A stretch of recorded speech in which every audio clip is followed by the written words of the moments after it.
ચૂંટણી નજીક છે। હવે કોના નામ પર મહોર વાગશે તેના પર સૌની નજર મંડરાયેલી છે, કારણ કે થોડી જ વારમાં બસ ભારતીય જનતા પાર્ટીની દિલ્હી ખાતે પ્રેસ કોન્ફરન્સ યોજાવાની છે અને ભાજપ ઉમેદવારોની પ્રથમ યાદી જાહેર કરી શકે છે। હવે ભાજપની પ્રેસ કોન્ફરન્સમાં લગભગ 125 થી 150 ઉમેદવારોના નામની જાહેરાત કરવામાં આવે, જેમાંથી ગુજરાતના પણ કેટલાક ઉમેદવારોના નામની જાહેરાત કરવામાં આવે તેવી શક્યતા છે। ખાસ કરીને જે રીતે અગાઉ અમારા સંવાદદાતાએ પણ જણાવ્યું કે જાણકારી એવી છે કે આ પ્રથમ યાદીમાં મોસ્ટલી જે કન્ફર્મ સીટ છે, જ્યાં ભાજપની જીત નિશ્ચિત છે તેવી સીટ પર ઉમેદવારોના નામની જાહેરાત કરવામાં આવે તેવી સંભાવના છે અને ત્યારબાદ જ્યાં દાવપેચ ફસાયેલા છે તે સીટોના ઉમેદવારોના નામની જાહેરાત લગભગ બીજી યાદીમાં કરવામાં આવે તેવી પણ સંભાવના છે। વધુ જાણકારી સાથે જોડાઈ ગયા છે સંવાદદાતા કિંજલ મિશ્રા।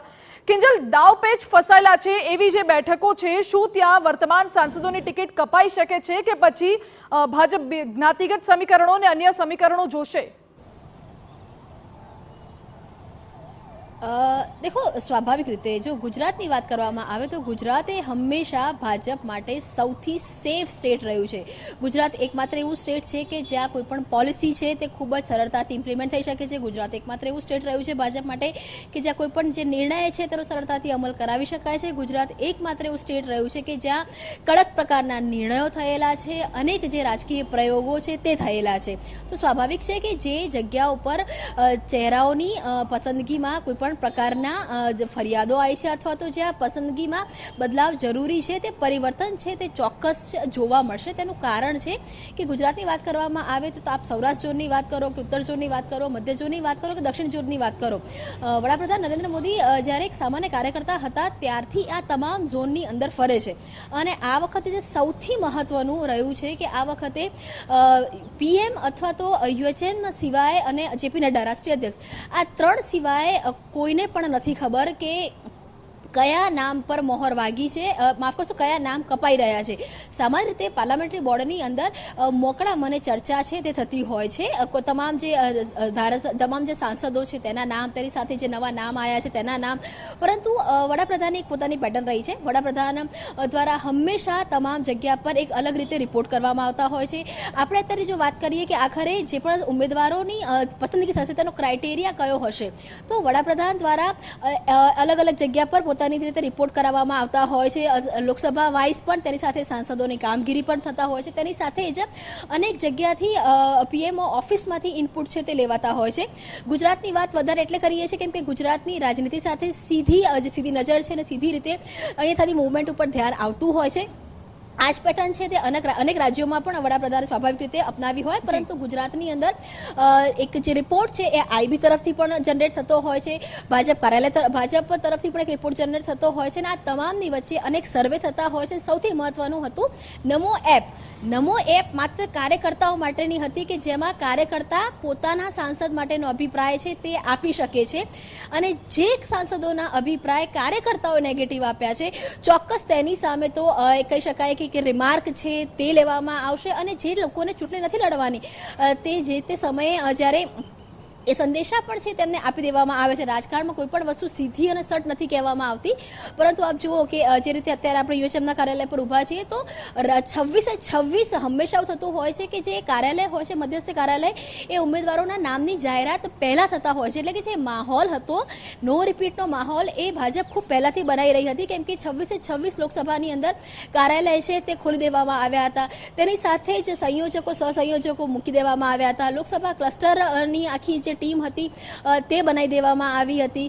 તેની સાથે નિરીક્ષકોને આ વખતે પેટર્ન હતી તે બદલાઈ હતી, કન્ટિન્યુ રાખવામાં આવે છે કે બદલવામાં આવે છે। ગીતાબેન રાઠવા તેમને ફરી એકવાર તક આપવામાં આવે છે કે નથી આવતી, તો આ જે તમામ મુદ્દાઓ છે તેની પર સૌની નજર છે કેમ કે જ્યારે આપણે ગાંધીનગરથી જોતા હોઈએ છીએ ત્યારે તમામ વસ્તુ એ લાગતી હોય છે કે બરાબર છે, પરંતુ જ્યારે સ્થાનિક રિપોર્ટ જતા હોય છે, સ્થાનિકની જગ્યા પર જે રીતની સાંસદોની એક્ટિવિટી હોય છે, તેમની જે કામગીરી હોય છે અને તમામ વસ્તુનો એક રિપોર્ટ છે તે 5 વર્ષનું સર્વેયું બનતું હોય છે। તમામની નજર, જેમ કે બનાસકાંઠાની આપણે વાત કરી, પરબતભાઈ પટેલને રિપીટ જે 50-50માં હતા, તે સાથે સાબરકાંઠાની વાત કરવામાં આવે કે પાટણની વાત કરવામાં આવે કે ભરતજી ડાભી હતા, તેમણે પોતે એક સમય પાર્ટીની સામે જે સુર હતા એ તેમને બળવો હતો તે પોકાર્યો હતો. વિધાનસભા ચૂંટણીમાં પોતાના પરિવારના લોકોને અપક્ષમાંથી લડાયા હતા.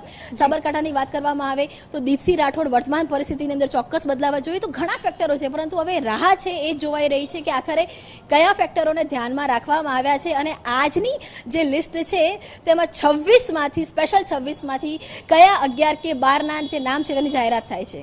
જે બિલકુલ. અને કિંજલ, ખાસ કરીને જ્યારે બેઠકોની જે આપણે વાત કરી રહ્યા છે ત્યારે આમ આદમી પાર્ટીએ ભરૂચ અને ભાવનગરની બેઠકો પર ઉમેદવારોના નામની જાહેરાત કરી છે. ભરૂચમાં આપ અને કોંગ્રેસ વચ્ચે દાવપેચ ફસાયેલો હતો. હવે આમાં મનસુખ વસાવાની ઉંમરને જોતા શું તેમને રિપીટ કરવામાં આવશે કે પછી મહેશ વસાવા સાથેની સી આર પાટીલની મુલાકાત સૂચક સાબિત થઈ શકે છે?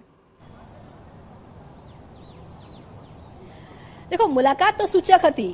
નામની જાહેરાત પહેલા મહેશ વસાવાની સાથે ભાજપનું મળવું એ ખૂબ સૂચક હતું, પરંતુ ભાજપની સાથેની ફક્ત મુલાકાત અને ખેસ ન પહેરવો એ પણ એટલું જ સૂચક હતું કે ક્યાંક ને ક્યાંક જે બાજી છે તે બંને બાજુ રમાઈ રહી છે.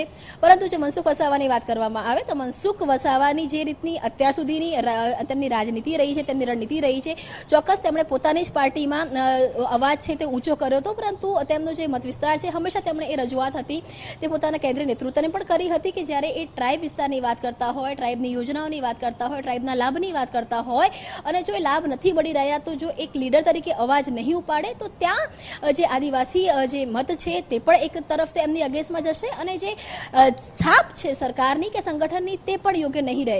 મનસુખ વસાવામાં જો ફરી એટલે જ જ્યારે આપણે ચર્ચા કરી કે આ વખતે કોઈ પણ ક્રાઇટેરિયા નથી રાખવામાં આવ્યો, ના કોઈ ઉંમર બાદ રાખવામાં આવ્યું છે, ના તો કોઈ જે ટર્મની વાળી વાત છે તે નથી આવી. માત્ર જે જીતી શકે એવા ચહેરાઓ, તો જીતી શકે એવા ચહેરાની અંદર આપ જુઓ કે ચૈતર વસાવાને આ વખત ચૂંટણીના મેદાને આમ આદમી પાર્ટી દ્વારા ઉતારવામાં આવ્યા છે, ગઠબંધન થયેલું છે.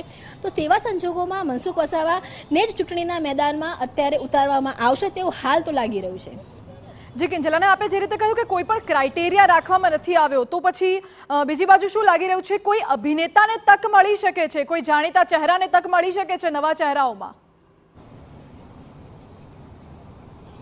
દેખો, અભિનેતાઓની લિસ્ટમાં ગુજરાતમાં જેમણે આ વખતે દાવેદારી કરી છે, પરેશ રાવલે જ્યારે દાવેદારી કરી ત્યારબાદ અભિનેતાઓ માટે આ એક રસ્તો ગુજરાતમાં ખુલ્લો થયો હતો. આની પહેલાં વર્ષો પહેલાં દીપિકા ચીખલિયા હતા, એ પણ વડોદરાથી લડતા હતા. એટલે ગુજરાતમાં અભિનેતાઓને જે ટિકિટ આપવાનો સિલસિલો ભાજપે જાળવી રાખ્યો છે.